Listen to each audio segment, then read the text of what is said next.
안녕하세요. 생생법률쇼 진행을 맡은 최승호입니다. 법과 친해지는 제일 좋은 방법 생생법률쇼. 오늘도 크고 작은 법률 문제로 어려움을 겪고 있는 여러분을 위한 법률 상담은 물론이고요. 세상을 들썩이게 하는 이슈들을 법적으로 풀어보는 시사법률 토크까지 준비되어 있습니다. 법률과 관련해 궁금한 내용이 있으신 분들은 상담전화 02557-8295번으로 연락주시거나 법률방송 홈페이지에 접속 후 법률상담 게시판에 문의 남겨주십시오. 그리고 아래 하단에 보이는 이메일로도 상담 문의 받고 있습니다. 각 분야 전문 변호사가 무료로 성심성의껏 상담해 드리니까요. 많은 참여 부탁드립니다. 지금 이 방송은 유튜브를 통해서도 실시간으로 함께 방송되고 있으니까요. 많은 시청 부탁드리고요. 유튜브를 통한 소통의 창구도 활짝 열어두겠습니다. 그럼 오늘 도움 주실 변호사님 소개해 드리도록 하겠습니다. 법률사무소 이은혜, 유기은 변호사님 자리하셨습니다. 어서 오십시오. 안녕하세요. 시청자분들이 궁금해하시는 법률 지식을 확실하게 이어드리는 법률사무소 이은혜, 유기은 변호사입니다.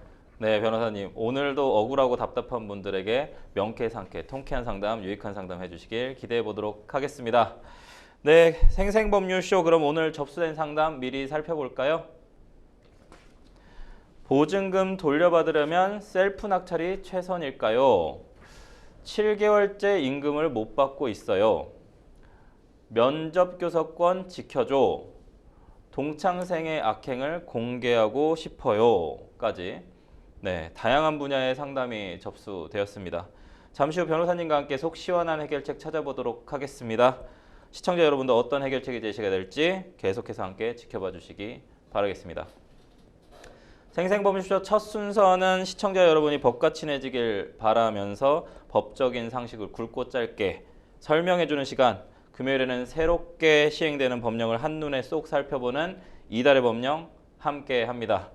최근 5년간 발생한 만 6세 이하의 성폭력 범죄만 평균 140여 건으로 2023년 한 해에만 165건이 발생할 정도로 어린이 성폭력 사건이 끊이질 않고 있는데요. 지난해 3월에는 80여 명의 성범죄 전과자가 어린이집, 학원 등 아동 청소년 관련 기관에서 근무하고 있었던 것으로 드러나서 한 차례 논란이 불거지기도 했습니다. 변호사님, 그런데 오늘부터는 이러한 성범죄자들의 어린이집 취업을 막을 수 있도록 법이 좀 개정됐다고요? 네, 올 상반기 개정된 영유아 보육법은 성범죄나 마약 중독 전력자의 그 어린이집 원장이나 그 보육교사 자격 취득을 원천 차단하도록 그 내용이 개정됐습니다. 네. 그래서 말씀하신 것처럼 뭐 아동 대상 성범죄가 끊이지 않고 지금 발생을 하고 있는 상황이고 점점 줄어들 기미도 지금 없는 상황입니다.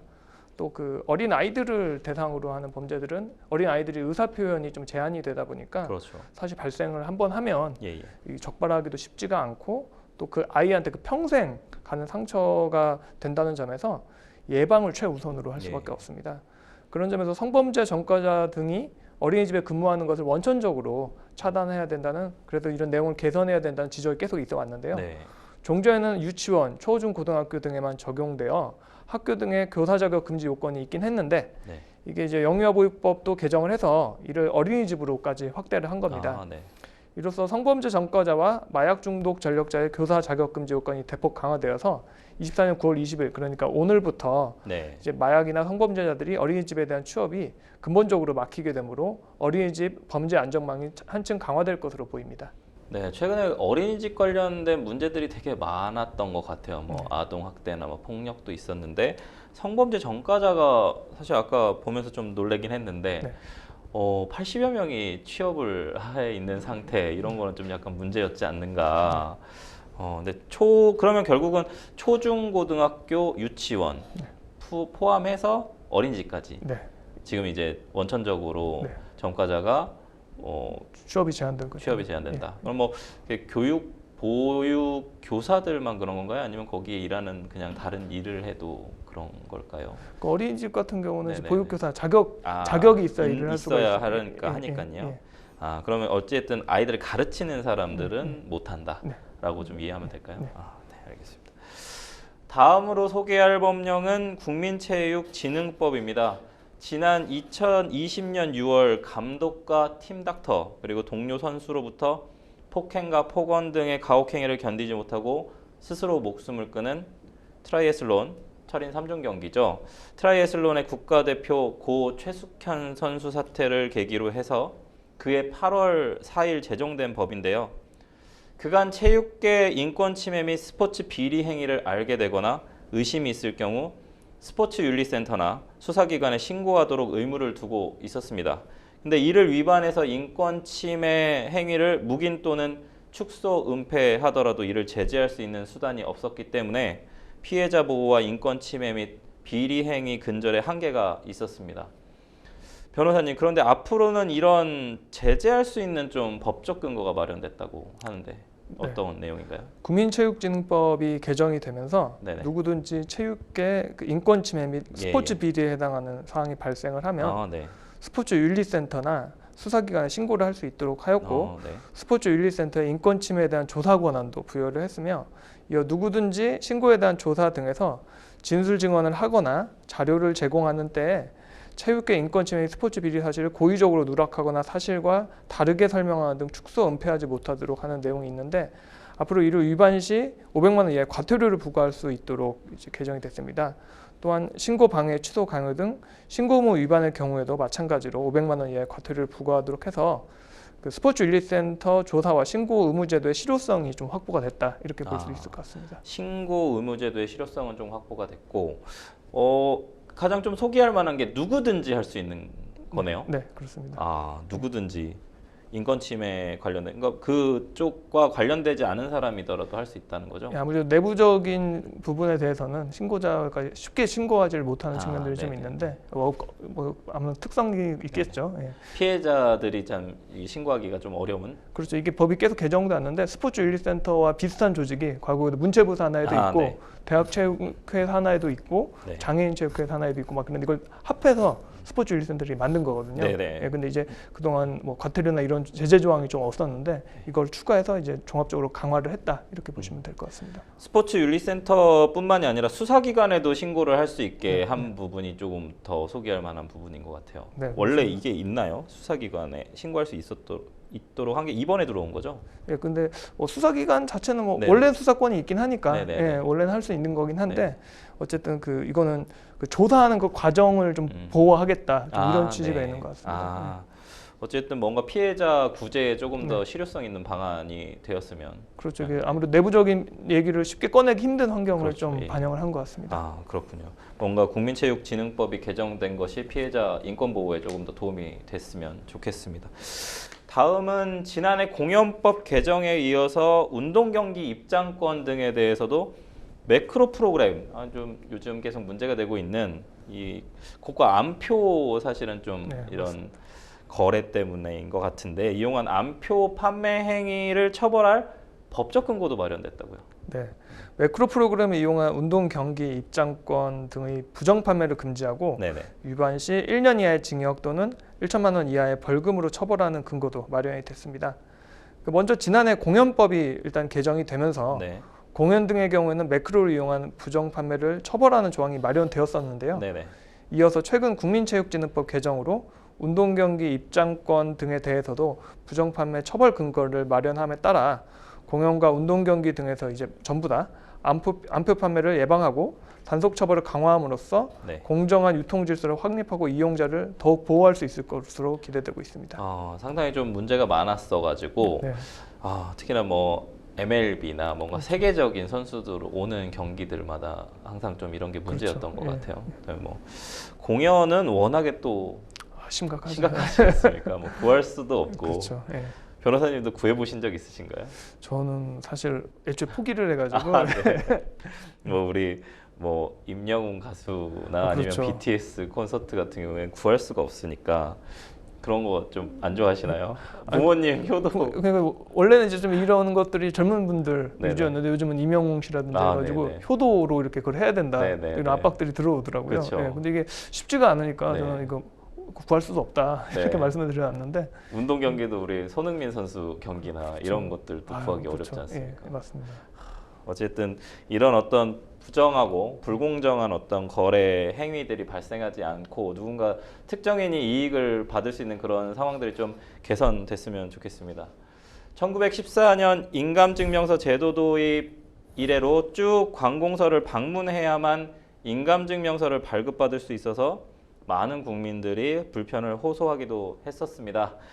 그런데 무려 110년 만에 변호사님 110년 만에 이러한 관행이 좀 변경됐다면서요? 네, 오는 9월 30일부터 일반용 인감증명서 중에 그 법원이나 금융기관에 제출한 용도가 아닌 네네. 그런 나머지 일반 인감증명서에 대해서는 정부24에서 무료로 발급받을 수 있게 됩니다. 네. 2024년 한 해 동안 인감증명서 발급 건수를 좀 살펴보면 2,984만 통이나 되는데 엄청난 숫자네요. 네. 발급 용도별로 보면 부동산 매도용이 134만 통으로 4.5%, 자동차 매도용이 182만 통으로 6.1%, 나머지 일반용이 2,668만 통으로 89.4%로 구분되는데요. 그 일반용은 부동산 등기나 채권 담보 설정, 공탁 신청 등을 위해서 법원에 제출을 하거나 은행에서 대출 신청을 할 때 사용하는 경우도 있긴 하지만 면허 신청이나 보조사업 신청 등을 위해서 행정기관에 제출하거나 경력증명 등 목적으로 이용되는 경우도 있는데요. 이와 같이 다양한 용도의 인감증명서를 사용을 하고 있는데 인감증명서를 발급받으려면 발급 용도와 상관없이 그 읍면동이나 읍면동 주민센터에 직접 방문을 해야 돼서 그런 불편함이 있었습니다. 이번 시행령 개정을 통해 앞으로는 일반용 인감증명서 중 법원이나 금융기관에 제출하려는 경우를 제외하고 면허 신청, 경력증명, 보조사업 신청 등의 목적으로 발급받는 경우에는 전자민원창구 정부24를 통해 편리하게 발급받을 수 있게 됩니다. 정부24에 접속해 전자서명과 휴대전화 인증 등 복합 인증을 거친 후 발급 용도 제출처를 작성하면 인감증명서 발급이 완료되며 인감증명서 발급 사실은 그 휴대전화로도 문자로 본인에게 통보된다고 합니다. 어떻게 110년 만에 변경된 만큼 사실 이제 저희 국민들한테 편의가 좀 많이 개선돼서 좀 제공됐으면 좋겠습니다. 이게 사실 자신의 신분 확인용으로 저희 또 이제 법률사무소에서 많이 이제 확보를 하지 않습니까?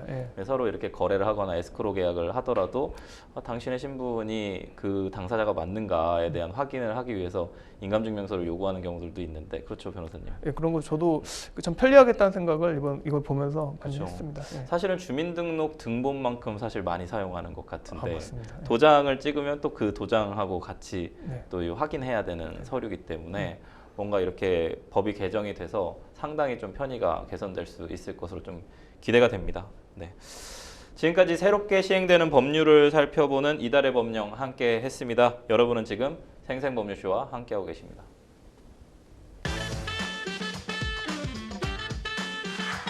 어렵고 복잡한 법률 문제로 고민하고 계신가요?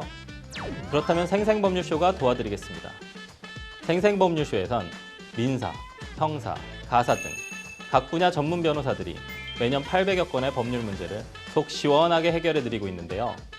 그럼 무료로 법률 상담을 받을 수 있는 3가지 방법 지금부터 소개합니다. 첫째, 02-557-8295번으로 전화해 법률 상담 신청을 한다. 둘째, 법률방송 홈페이지에 접속해 법률 상담 게시판에 사연을 올린다. 셋째, 지금 화면에 나오고 있는 이메일 주소로 사연과 연락처를 보낸다. 속 시원한 법률 상담 프로그램 생생법률쇼. 지금 바로 상담 신청하세요.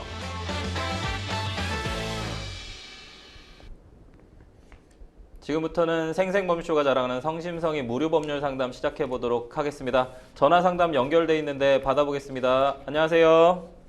네, 여보세요. 네, 어떤 점이 궁금해서 연락 주셨을까요?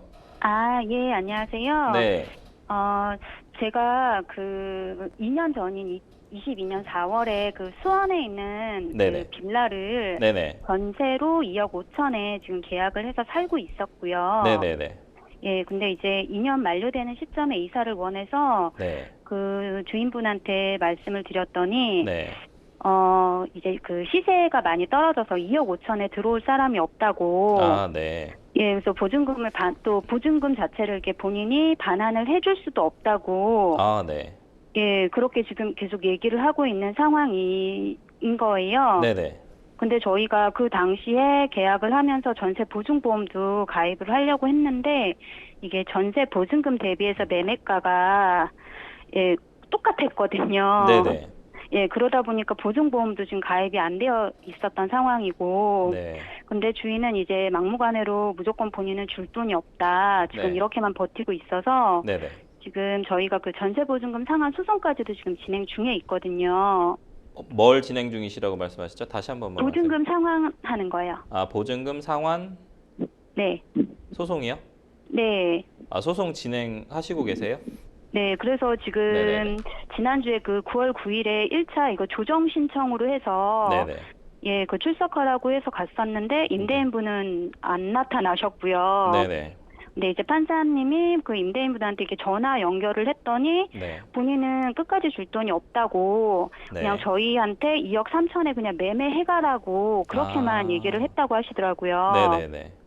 근데 저희는 이걸 소송에서 일단 승소를 하면은 네. 그 강제 경매로도 지금 생각 중이거든요. 네네. 근데 이 경매를 진행을 했을 때 네.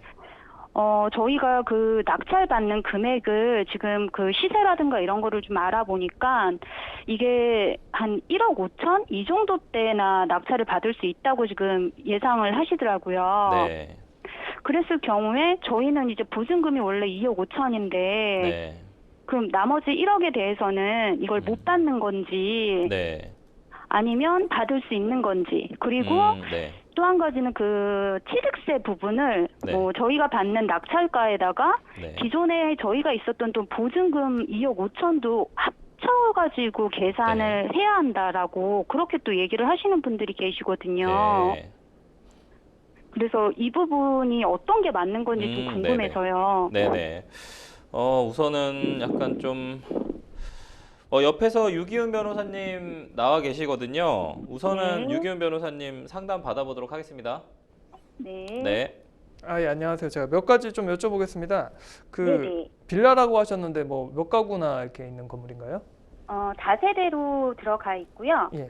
하나, 둘, 하면은 한 12가구 정도 되는 것 같아요. 그 임대인한테 혹시 다른 빌라 건물 같은 것도 혹시 있나요? 없어요. 없어요. 그거는 확실히 없으신 것 같아요. 그럼 다른 임차인들은 지금 상황이 어떤가요? 그런데 그 분이 네. 뭐 여러 뭐 집을 이렇게 하신 거는 아니신 것 같고요. 저희 그 집만 그냥 그 전세 보증금 2억 5천에 그냥 갭 투자로 해서 이 집을 해놓으신 것 같더라고요. 그 건물 전체가 아니고 그 개개 호실을 지금 그 소유하고 있는 임대인이란 말씀이신 거죠? 네네. 그 수원이라고 하셨죠? 그러면은 그 현재 그럼 재판 상황이 조정만 한번 하시고 그 다음에 이제 다음 기일을 기다리고 계신 상황이신가요? 네, 그래서 10월 초에 지금 또 잡혀 있어서 네. 지금 기다리고 있는 중이에요. 이게 좀 중요한데 지금 임차 자격이 그 대학력이 있는 선순위 지금 임차인이신 거예요? 네, 맞아요. 대학력 있으신 거예요? 네. 혹시 요즘 그 국토교통부나 이런 데 보면 그 전세 사기 피해자 지원 뭐 이런 제도들이 있거든요. 근데 요거는 저희가 또 전세 사기로는 들어갈 수 없는 범위라고 하시더라고요. 그 상담을 받아보셨어요? 네. 왜냐면 수원이면 그 경기도 전세 피해자 지원센터로 가시면 되는데 그 경기도 전국 구청사 있잖아요. 거기에 아마 그게 있어서 거기서 저도 상담을 나가고 거기 상담을 쉽게 받으실 수가 있는데 거기서는 일단 이게 대상이 아니라고 말씀을 드렸다는 말씀이시죠? 사기의 의도를 가지고 한 게 아니고 그리고 이게 뭐 단순히 지금 갭 투자로 인해서 깡통 전세가 되어 있는 상황이라서 이거를 사기로 볼 수는 없다고 얘기를 하시더라고요. 그 얘기 어디서 들으신 거예요? 이거 저희가 그쪽 그 시청이나 이런 데도 자문을 해가지고도 예, 알겠습니다. 일단 그 소송은 뭐 생각하고 계시겠지만 아마 무난하게 승소는 하실 것 같아요. 그러니까 이거는 뭐 특별히 어려운 부분이 있지는 않고 임대하고 있는 사실이나 이런 것들 그리고 지금 보증금을 받지 못하고 있다는 사실 같은 것들만 충분히 입증을 하면 뭐 그 승소는 하는데 이제 채권을 보전받을 수 있느냐 사실 이게 중요한 거잖아요. 네, 맞아요.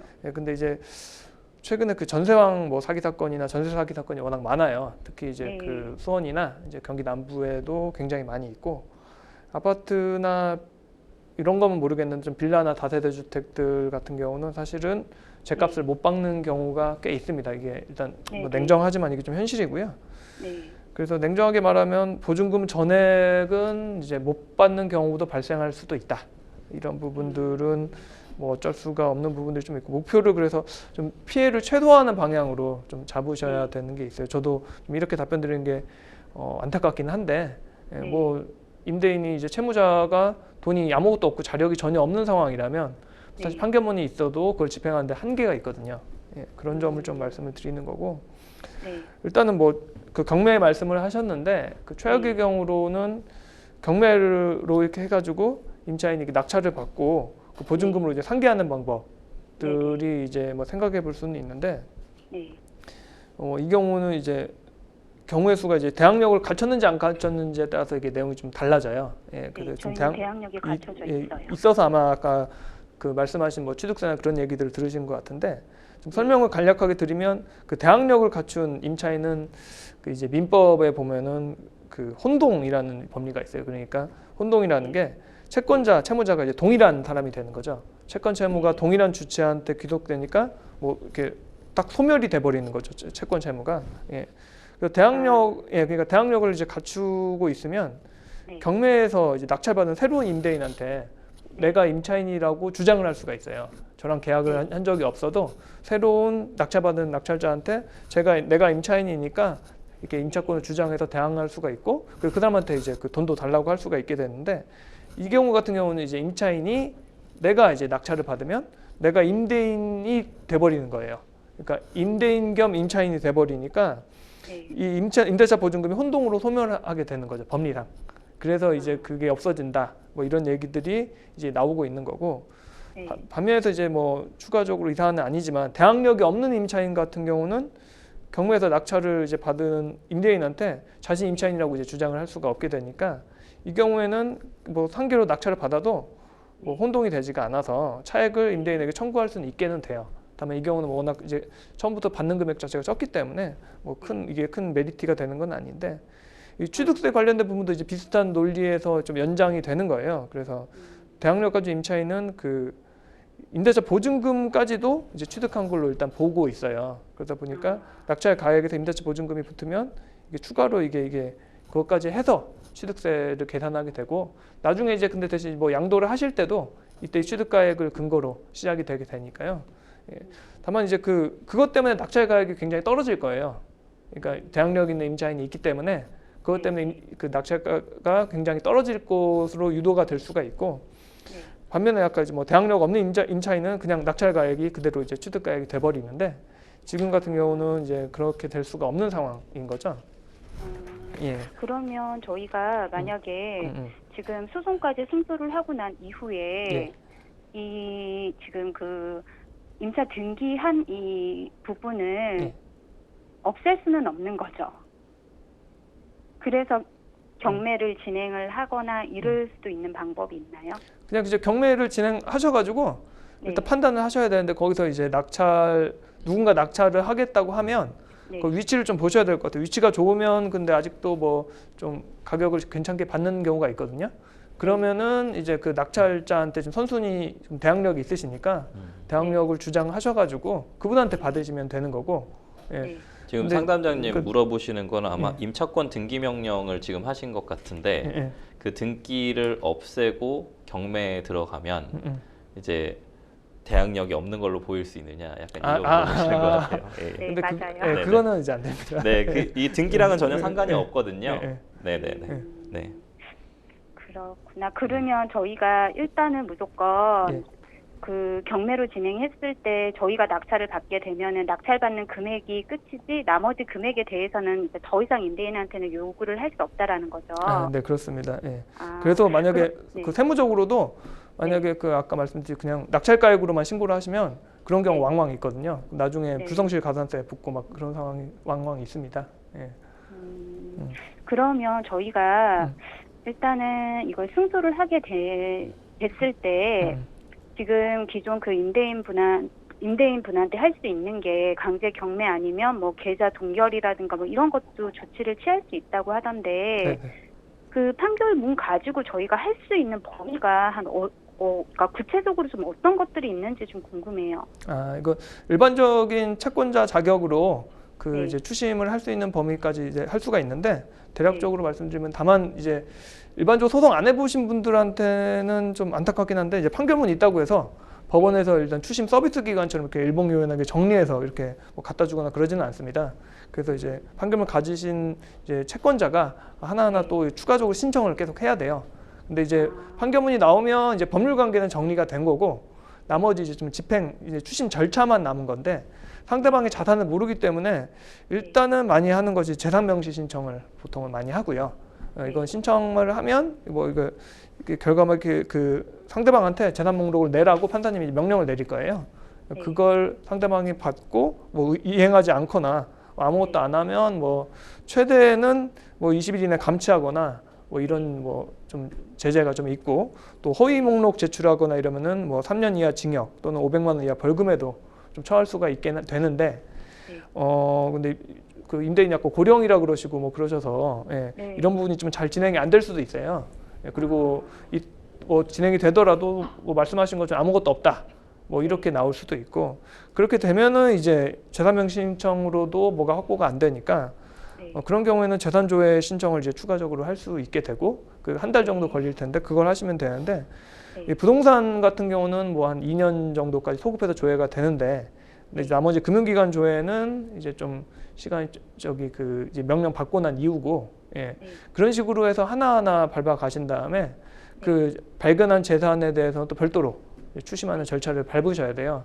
그러니까 뭐 계좌를 뭐 압류한다든지 사실 부동산이 뭐 갭 투자를 했다고 해서 숨겨둔 부동산이 있으면 참 좋을 것 같은데 부동산 어디 뭐 살고 있는 집 주소라든지 이런 쪽을 뭐 그냥 환가할 수 있는 가액이 좀 있는 그런 물건이 있으면 그걸 가지고 이제 경매를 또 붙이고 또 이런 절차들을 하나하나 밟으셔야 됩니다.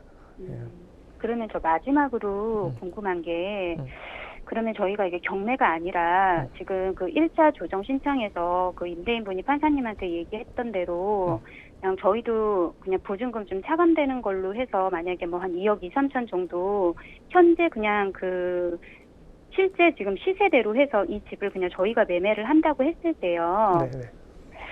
그랬을 때 뭐 저희가 뭐 이번에 만약에 뭐 조정 신청을 간 그 자리에서 그렇게 하겠다라고 한다면 네네. 그거 자체도 이제 그게 법적으로 이제 효력이 있을 수 있게끔 이렇게 처리가 될 수 있는 거예요? 아, 그럼요. 그 조정장에서 이제 이루어지는 합의는 판사님 앞에서 이제 그 문구로 좀 조정은 하게는 되겠지만 기본적으로 판결문이랑 동일한 효력을 갖게 만들어줍니다. 그리고 조정 조서가 판결문하고 똑같기 때문에 그걸 가지고 뭐 지키지 않으면 그거 이제 아까 말씀드린 그런 재산명시 신청이든 재산조회든 각종 추심 절차들 다 밟을 수 있으니까 그 조정 조서가 판결문이라고 보시면 똑같아요. 아, 그럼 저희가 이거 전세 이거 보증금 지금 반환 소송하고 있는데 지금 이게 지금 비용이 저희가 계속적으로 발생이 되고 있잖아요. 네네. 그럼 이 비용도 저희가 승소를 한다면 그 임대인분한테 요구를 할 수 있는 거죠, 달라고. 아, 예. 그것도 달라고 요구를 할 수 있고 안 되면 소송 비용 확정 신청을 하셔가지고 그걸 또 별도로 또 이렇게 그 추심하는 절차들이 있어요. 그러니까 먼저 확정을 받아야 되고, 그러니까 아마 그 소송에 들어가는 각종 비용들은 대부분이 다 인정이 되고 변호사 비용 같은 경우는 일부 제한이 좀 있을 수는 있는데 그것도 어느 정도까지는 인정이 될 수도 있고. 근데 이제 말씀드렸듯이 이것도 근데 그 추심 그 집행이 될 수 있느냐가 사실은 좀 문제가 될 것 같아요. 네, 상담자님. 네네. 저희가 시간 관계상 뭐 물어보고 싶으신 건 다 물어보셨나요? 예, 다 말씀드렸어요. 네, 제가 사실 이제 얘기 계속 들으면서 좀 안타까운 부분들이 있어서 저희 상담 끝나고 전화 상담 여기까지 마무리하고요. 끝나고 나서 유기훈 변호사님이랑 제가 좀 몇 마디 더 나눌 텐데요. 이 사안 관련해서 그 부분이 좀 도움이 됐으면 좋겠습니다. 아, 네. 잘 네, 알겠습니다. 계속 지켜봐 주십시오. 네. 네, 감사합니다. 네, 전화 주셔서 감사합니다. 네. 네. 변호사님, 제가 좀 도움이 되실 것 같아서 하나 뭐 좀 몇 가지 여쭤보면 방금 조정에 가름하는 결정 이제 나오면 이게 청구가 전세금 반환 청구 소송이지 않습니까? 아마도 임차권 등기 명령 하고 나서 소송 넣은 것 같아요.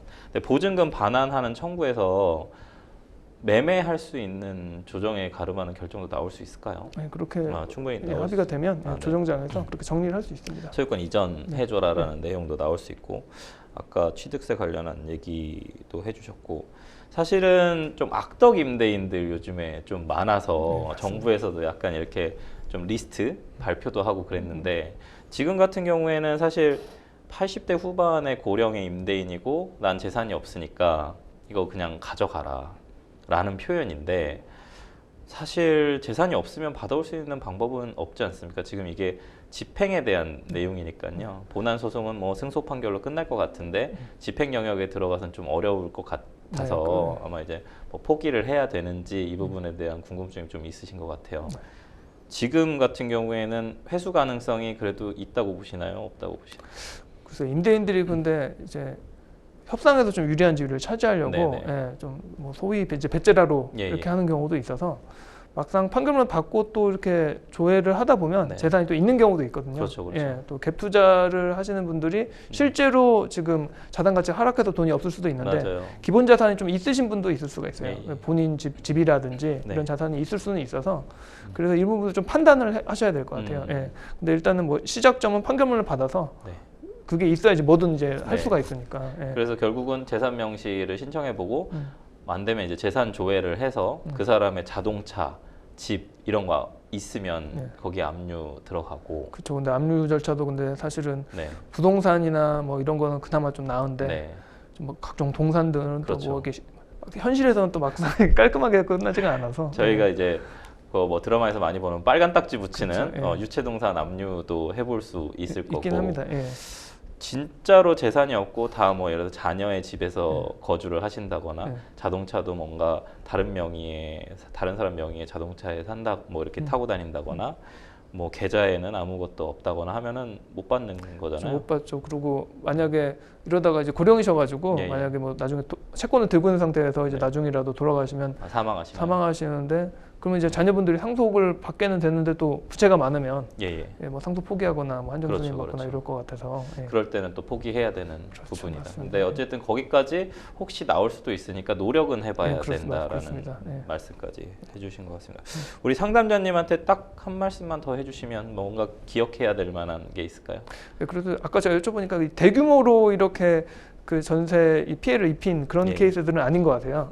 그래서 그 전세 피해자로 사기 피해자로 인정이 안 됐기 때문에 좀 정부 시책에 대한 지원을 못 받을 수는 있는데 오히려 그래서 뒤집어서 생각하면 임대인한테 자산이 있을 가능성이 조금은 좀 더 있어 보여요. 아예 대규모로 이렇게 하시는 분들 같은 경우는 사실은 딱 들어봐서 대규모로 했다 그럼 돈 없는 거거든요. 사실은. 악의적인 사람. 그렇죠. 그분들은 사실은 그냥 빨리 그냥 이분들한테는 나올 게 없어요. 계속 추심을 하러 가도 그런 경우는 아닐 수도 있어 보여서 약간의 희망은 좀 느껴지는데 말씀드린 것처럼 기본적으로 판결문을 빨리 받아야 되고 그 판결문을 가지고 있어야만 이제 그 다음 절차를 할 수 있기 때문에 소송을 일단 빨리 정리를 하시는 게 좋을 것 같습니다. 오히려 악성 그 전세 사기를 친 가해자라면 사실은 뭐 변호사 비용이나 더 추심으로 나아가거나 집행으로 나아가는 것이 오히려 희망이 없습니다. 비용이 더 많이 든다라는 내용이라서. 애초에 바지 사장인 경우가 굉장히 많습니다. 그런 경우. 그러니까 전세 사기 피해자인 경우에는 더 추심 절차로 나아가는 것은 좀 불필요한 행위일 수 있다. 그럴 수도 있죠. 알겠습니다. 상담자님께서 우리 변호사님께서 말씀해주신 내용 좀 참고로 해서 잘 해결하셨으면 좋겠습니다. 여러분은 지금 생생법률쇼 함께하고 계십니다.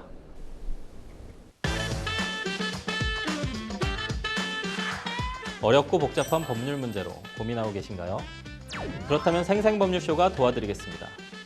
생생법률쇼에선 민사, 형사, 가사 등 각 분야 전문 변호사들이 매년 800여 건의 법률 문제를 속 시원하게 해결해드리고 있는데요.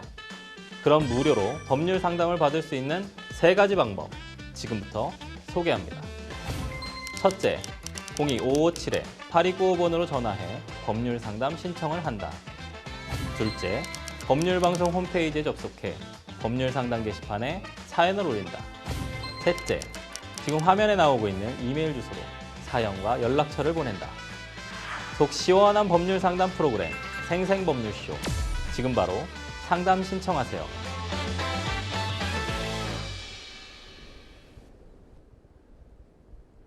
자, 이번에는 법률방송 이메일을 통해 들어온 여러분의 고민을 해결해 드리도록 하겠습니다. 어떤 고민 있으신지 내용 볼까요? 해외 취업에 성공해 중국 상하이에서 작년 8월부터 2년 계약직으로 근로계약서를 작성한 후 지금까지 회사를 다니고 있습니다. 한국에도 개인 사업자로 등록이 되어 있는 자그마한 회사인데 올 2월부터 7개월째 월급을 받지 못하고 있습니다. 그렇게 체불된 임금만 2천만 원이 넘어가고 있고요. 하물며 사장은 현재 회사 경영 문제로 한국으로 도피한 상태라고 해서 비자와 재취업 문제가 가장 걱정입니다. 이에 온라인으로 한국 노동부에 신고를 해봤지만 해외 취업은 현지 근로기준법을 따른다며 사건 접수도 받아주지 않더라고요. 중국 노동부에서도 사장이 중국 현지에 거주하고 있지 않아서 해결이 어렵다고 하는데 이런 경우에는 어떻게 체불된 임금을 받아야 하는 걸까요? 라고 상담 주셨습니다. 해외 취업 후에 7개월째 임금을 받지 못하고 계신 상황입니다. 노동부에 신고도 해봤지만 별 소득이 없으셨던 것 같은데 이 경우 상담자께서는 어떤 조치를 좀 취해 볼 수 있을까요, 변호사님? 기본적으로 근데 근로기준법은 속지주의라고 하는데 그 근로를 제공한 지역을 기준으로 합니다. 따라서 외국에서 근로를 제공했다면 현지 법률이 적용되는 게 원칙이고요. 사실 이런 경우 국내에서는 깔끔하게 해결 방법을 찾기 어려울 수도 있습니다. 그 한국법을 중국법으로 하는 사전 합의 내지 묵시적 합의가 있었다거나 일상적 노무 제공 국가가 한국이라는 예외적인 주장을 할 수 없다면 기본적으로는 중국에서 좀 그 해결을 위한 시작점을 좀 찾으셔야 됩니다. 이게 사실은 이제 임금을 받는 부분은 속지주의인데 저희가 이제 항상 배울 때 형사법은 또 속인주의도 있지 않습니까? 혹시 뭐 형사 고발하거나 고소하거나는 또 우리 한국에서는 가능한가요? 근데 이게 기본적으로는 수사권도 기본적으로 이제 노동청에서 시작을 하게 되는데 이게 그 형사처벌을 위한 그 근로기준법 기준 자체가 이제 속지주의를 따르다 보니까 좀 한계가 있습니다. 중국 쪽에서 해야 될 가능성이 높다. 현재 그 중국 현지에서 일을 하고 계시긴 하지만 한국에도 개인 사업자로 등록이 된 회사라고 하셨는데요. 만일 국내 회사에서 해외 현지 법인의 근로자를 좀 파견해서 근로를 제공한 경우라면 변호사님, 이때는 좀 상황이 좀 달라질까요?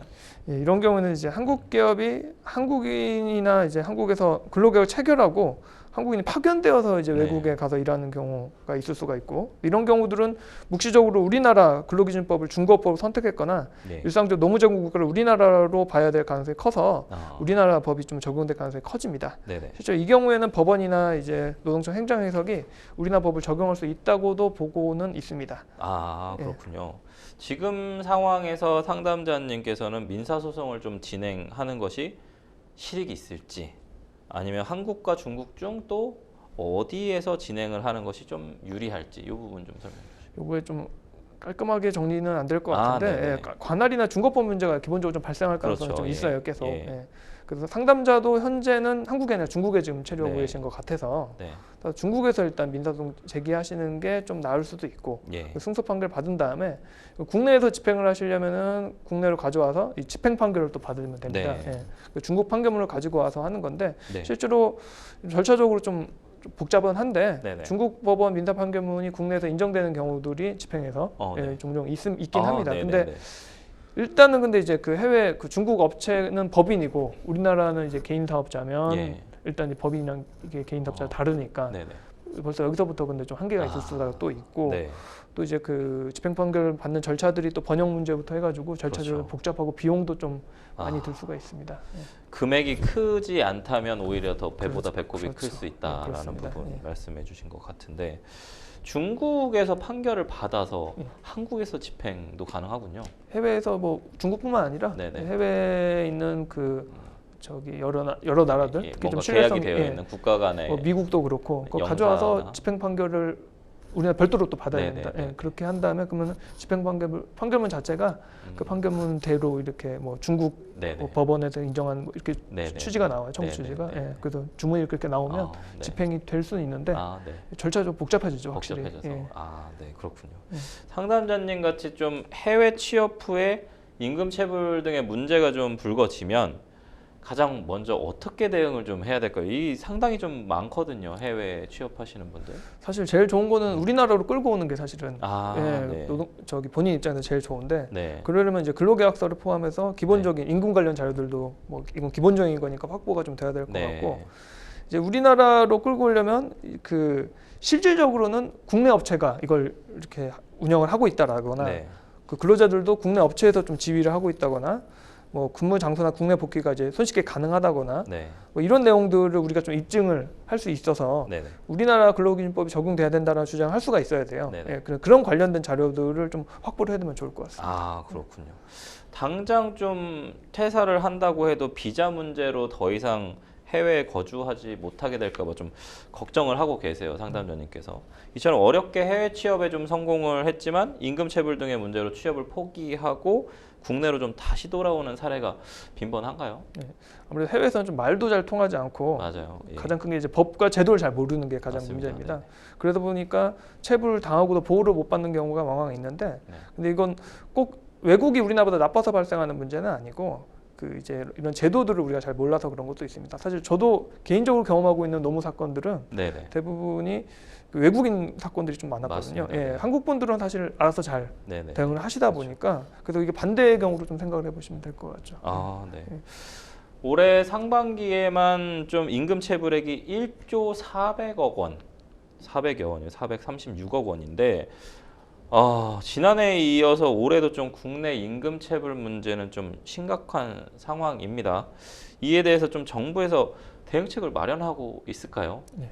계속해서 임금체불이 좀 발생을 네. 하고 최근 이례적으로 뭐 이런 상황이다 보니까 최근 이례적으로 임금체불 사업주에 대해서 최대 3배까지 징벌적 손해배상을 할 수 있는 근거를 담은 네. 근로기준법 일부 개정안이 이제 여야 합의로 네. 소관 상임위인 국회 환노위를 통과를 네, 했는데요. 뭐 아시겠지만 징벌적 손해배상 제도는 좀 이제 좀 예외적인 제도여서 맞습니다. 우리나라도 일부 법령에서 지금 채택은 예, 되고는 예. 있는데 아직 굉장히 활성화된 수준은 아니고 기본적으로 영미법계 국가의 제도다 보니까 아직은 네. 사실 낯선 게 사실입니다. 근데 이것들은 가해자의 행위가 악의적이고 반사회적일 경우 피해액보다 더 많은 손해배상을 하게 하는 것인데 네. 정부에서도 처음에는 이 반대 의견이었는데 네. 임금체불이 계속 늘어나는 상황이다 보니까 결국에는 동의하는 것으로 선회한 것으로 알고 있습니다. 네. 네. 결국 그 또한 전체 임금체불의 40% 정도가 퇴직금이거든요, 사실은. 그래서 퇴직연금을 아예 의무화하는 방안도 현재 지금 정부에서 검토 중인 것으로 알고 있습니다. 사람의 사실은 좀 생명과 직결되는 부분들이기도 한 것 같고 이 부분이 퇴직금 관련된 부분은요. 이제 은퇴하고 나서 또 생계를 유지해야 되는 비용들인데 이게 좀 어려운 부분들도 좀 있었던 것 같아요. 이 징벌적 손해배상 얼마나 안 주면 징벌적 손해배상 제도까지 도입을 할까요? 좀 악의적인 부분들이 꽤 있으니까 아마 이게 법원에서 근데 이제 네. 악의적인 부분은 좀 강하게 때리고 이렇게 좀 조절을 하겠죠. 그렇죠. 예. 네, 법원에서도 좀 이런 부분이 좀 개선될 부분은 좀 있는 것 같습니다. 회사의 비인격적인 좀 대우로 좀 답답한 상황을 좀 겪고 계실 해외 취업자분들한테 유의할 점 하나 뭐 추가 조언해 주신다면요? 예, 일단 대부분 국가들이 근로자들을 보호하는 법이나 제도를 갖추고 있는 상황이거든요. 이게 국제적인 조약으로도 이게 많이 보호가 되고 있어서 그 친숙한 우리나라 시스템을 통해 해결하기 어렵더라도 현재도 노무 문제로 도움을 줄 수 있는 시스템이 갖춰져 있는 경우가 많이 있을 거예요. 그러니까 뭐 꼭 굉장히 좀 제도가 좀 정비가 안 된 나라가 아니라면 현재 언어 문제로 너무 움츠러들지 마시고 그 노동법 문제는 우리나라에서도 심지어 굉장히 전향적으로 보호하는 경우가 많이 있기 때문에 좀 적극적으로 현재에서 해결 방법을 찾으시면 좋을 것 같습니다. 네, 그렇군요. 저희는 첫 번째 이메일 상담은 여기까지 마무리하고요. 두 번째 이메일 상담 내용 보도록 하겠습니다. 두 번째 이메일 상담 넘어가 볼까요? 전처와는 제 부모님과의 갈등과 성격 차이로 인해 4년 전 협의 이혼을 했는데요. 현재 전처가 초등생 아이들을 양육하고 있는 상황입니다. 결혼 생활 중에는 월 600만 원의 생활비를 전처에게 줬고요. 이혼 이후에 아이들의 환경이 바뀌는 게 걱정되어서 현재 살고 있는 집의 보증금을 전처에게 줬고 월 300만 원씩 보내주기로 구두 약속을 했습니다. 그런데 얼마 전부터 사업이 힘들어져서 서너 달 정도 월 300만 원을 채워서 보내지 못했고 돈이 마련되는 대로 월 150만 원에서 250만 원 정도씩 겨우 보냈습니다. 그런데 제가 제때 돈을 보내지 못하면 아내는 아이들과 연락도 하지 못하도록 아이들 휴대전화에 제 번호를 차단시켜 놓기도 했고 면접 교섭 날에도 말도 안 되는 이유를 대며 아이들을 보지 못하게 합니다. 아이들을 보게 해달라고 하면 온갖 욕설 메시지를 보내는데 너무 괴롭습니다. 어떻게 하면 양육비 300만 원을 채워서 보내려고 노력하고 있지만 상황이 여의치 않게 계속 이렇게 지내야 하는지 걱정이 큽니다. 물론 끝까지 가정을 지키지 못하고 이혼을 해 이런 상황에 놓이게 한 건 모두 제 잘못이 맞는데요. 하지만 양육비를 일부러 덜 주는 것도 아닌데 면접 교섭을 자기 마음대로 하는 전처 행동을 막을 수 있는 방법이 있을까요? 라고 상담 주셨습니다. 이혼한 이후에 양육비 문제로 뭐 이 반대 상황도 사실 좀 많습니다만 다툼이 좀 생기는 경우가 참 많은 것 같습니다. 실제 상담도 많이 들어오시죠? 예, 아무래도 이혼 과정에서 부모가 굉장히 크게 대립을 하게 되고 예. 정신적으로 스트레스가 심하다 보니까 예. 이혼한 뒤에도 이제 안금이 좀 남는 네네네. 거죠. 그 양육비를 지급 안 한다거나 뭐 감정 대립하는 경우가 많이 있어서 또 이렇게 한편으로는 더 이상 다투기 싫다, 네. 너무 힘들다 그래가지고 양육비를 안 주면 더 이상 뭐 청구도 안 하시는 분들도 있고 뭐 여러 가지 케이스들이 있습니다. 이혼 시에 양육권하고 면접교섭권은 좀 어떻게 정해지나요? 예, 이혼 시에 그 미성년 자녀가 있는 경우 네네. 양육권 및 면접교섭권에 대한 내용이 특별한 사정이 없는 한 이혼 절차에서 좀 함께 정해지는 게 일반적입니다. 특히 이제 소송 같은 경우 서로 양육권을 두고 다툼이 있다면 가사조사라는 걸 좀 하는 경우가 많이 있고 어느 쪽이 자녀를 양육하기 적합한 상황인지를 가사조사관, 법원에 있는 가사조사관이 이제 좀 판단을 하게 되는데, 근데 그 중에서 이제 자녀가 의사 표현이 가능하면 자녀 의사가 상당히 좀 중요한 이제 판단 기준이 되고, 근데 특히 이제 좀 유의해야 될 게 양육권 부분에 있어서는 이제 자의 복리, 그렇죠. 자녀의 복리를 기준 이게 가장 중요한 기준이 되는 거지 부모가 기준이 되는 게 아니거든요. 그래서 저 같은 경우는 뭐 분리양육을 자녀가 둘이서 분리양육을 하기로 당사자 간에 합의도 되고 조정장에서 조정 합의가 됐는데 판사님이 혼자 오셔서 난 이걸 받아들일 수 없다고 그 조정 합의를 그냥 다 깨버리신 경우도 있었거든요. 그래서 판사님이 직권으로 이제 판단하실 수 있기 때문에 자의 복리, 자녀의 복리가 최우선으로 결정사항이 된다. 부모가 합의하고 이런 거는 그 다음 결정이다. 이렇게 보시면 될 것 같습니다. 가사조사 보고서, 가사조사관의 이제 보고서도 상당히 큰 그렇죠. 의미가 영향을 있죠. 미치죠. 상담자는 좀 사업이 어려워서 양육비를 좀 보내기 벅찬 상황인데 이런 경우에 양육비 감액도 좀 가능한가요? 양육비를 정했다고 하더라도 경제적 사정 변경이 있음을 들어서 변경 심판 청구를 해볼 수는 있습니다. 근데 이제 다만 실무적으로 감액 같은 경우는 이제 증액보다는 이 양육비가 이제 그 자녀 복리에 영향을 미칠 우려가 좀 있어서 조금 더 신중하게 보는 느낌은 있는 것 같고, 또 이 사건은 사실관계 분명하지는 않지만 구두로만 그냥 양육비를 정하고 이행해 온 거라면 이 300만 원이 이제 확실하게 정해진 건 아닐 수도 있어요. 법원에서 딱 이걸 인정하지는 않을 수도 있어서 분쟁이 발생하면 이걸 처음부터 다시 정하는 식으로 정리될 수도 있습니다. 근데 지금 이 사안에서 양육비를 다 안 준다고 해서 면접교섭을 좀 거부하고 있는데 이게 가능은 한 건가요, 법적으로? 근데 이렇게 하시면 사실은 안 된다고 보는 게 일반적입니다. 왜냐면은 이런 주장을 이제 그 이행명령 신청이나 법원 가면 굉장히 많이 보게는 되는데 양육비와 면접교섭은 대가 관계에 있지는 않습니다. 그렇죠. 그래서 많이 간과하시는 것이 아까도 말씀드렸다시피 모두 부모의 권리이기 전에 자녀의 복리, 자녀의 권리로 봐야 하는 면이 있습니다. 그래서 양육비를 주지 않더라도 면접교섭은 허락해야 되는 게 원칙이고, 그래서 양육비 제대로 주지 않는다면 면접교섭은 뭐 허락하면서 별도로 이행명령 신청을 하는가 하는 방식으로 대응을 하셔야 되고, 그 양육비와 달리 이제 면접교섭은 근데 자녀가 원치 않는다는 점이 좀 입증이 되거나 그런 부분이 있으면 약간 이제 제한이 되는 경우가 좀 있을 수는 있습니다. 근데 뭐 방금 살짝 힌트도 주신 것 같긴 한데 전처가 지금 계속해서 면접교섭권을 좀 방해를 하고 있거든요. 이럴 때 어떤 조치를 좀 취할 수 있을까요? 일단은 면접교섭 이행명령 말씀드린 것처럼 그걸 신청을 좀 하는 게 우선이고, 이건 그렇게 이혼보다는 소송보다는 조금 그만큼 어렵진 않거든요. 절차 자체가 그렇게 복잡하진 않은데 이제 본인한테 면접교섭권이 있고 이게 이행되지 않고 있다는 것만 어느 정도 입증을 하면 판사님이 오시면 이런 신문기일 같은 게 판사님이 많이 말씀을 하세요. 대체 왜 안 보여주는 거냐 이걸 하는데, 이런 사안처럼 근데 계속 안 보여주고 이런 상황이 있으면 가정에 무슨 사정이 있나 싶어가지고 이런 경우에 판사님이 가사조사를 다시 한번 하라고 명하실 수도 있는데, 가사조사를 하게 되면 이행명령이 또 빨리 끝나는 절차인데도 좀 늘어질 수가 있습니다. 그렇군요. 실제로 판사님이 왜 면접교섭 거부하냐 이렇게 또 질문할 수도 있군요. 많이 혼나시더라고요. 가면 이제 현장에 가면은 많은 분들이 양육비를 안 준다거나 애가 안 보고 싶어 한다거나 뭐 이런 여러 가지 주장을 하시는데 판사님이 그 경우도 면접교섭이나 양육권은 양육비는 무조건 이행이 돼야 된다. 이행되는 걸 전제로 자의 복리를 위해서. 그렇죠. 그래서 양육비 안 주는 경우들은 진짜 많은데 이게 면접교섭을 이렇게 안 하는 경우도 굉장히 많이 있어요. 이게 앙금이 계속 남다 보니까 또 자녀가 어리면은 어려도 혼란스러워한다는 뭐 여러 가지 이유를 대서 그렇게 하는 경우들이 꽤 있습니다. 그렇군요. 오늘 생생법률쇼 상담은 여기까지 마무리하도록 하겠습니다. 생생법률쇼 많은 분들의 상담 전화가 걸려오고 있는데요. 도움이 필요한 분들은 주저마시고 연락 주십시오. 법률 상담 참여 방법 다시 한번 알려드리겠습니다. 상담 전화 02-557-8295번으로 연락 주시거나 법률방송 홈페이지에 접속 후 법률 상담 게시판에 문의 남겨주십시오. 오늘 함께해 주신 유기현 변호사님 감사합니다. 고맙습니다. 오늘 순서는 여기까지입니다. 시청해 주신 시청자 여러분 감사합니다.